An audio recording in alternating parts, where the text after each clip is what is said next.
ភ្នំអនុសាវរីយ៍កាលយើងទាំងពីរធ្លាប់បានទៅលេងថ្នាក់ថ្នមបីបំគៀកាយឲ្យចេញនៅទឹកថ្លាឆ្វេង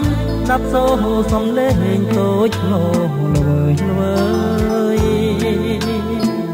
ទាំងជ្រួងហោហងឆ្ពងទៅមហាសាគរតែក្លិនកែសោះនៅតែគៀកាយបាក់សាទៅនៅតែចំឡាយនៅសូល្វើយល្វើយថាអូននេះហើយជាខ្នាយវាសនាខ្នងភ្នំមនោសាវរីយ៍លំងពន្ធាក្រាលលើបុព្វតាឯស្រងរហងគន់គប់នេត្រា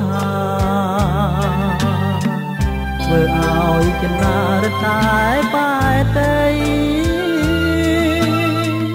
នឹកឃើញតែមុំខ្នងភ្នំហនុ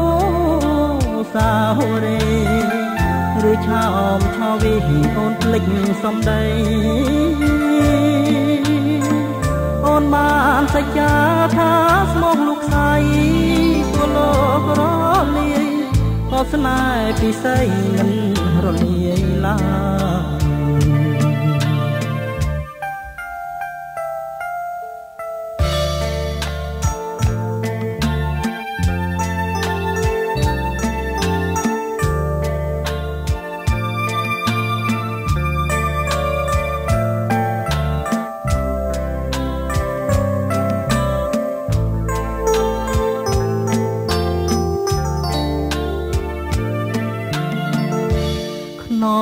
ភ្នំមនោសាវរីយ៍លំងពន្ធាក្រាលលើបុព្វតារីស្រងរហងគន់គប់នេត្រាធ្វើឲ្យចិន្តារតែបែតីនឹកឃើញតែមុំខ្នងភ្នំហនុ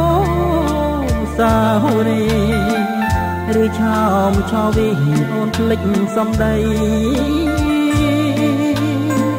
អូនបានសច្ចាថាស្មោះលោកស្រីទោះលោករលាយក៏ស្នេហ៍ពិសីមិនរលាយឡើយក៏ស្នេហ៍ពិសីមិន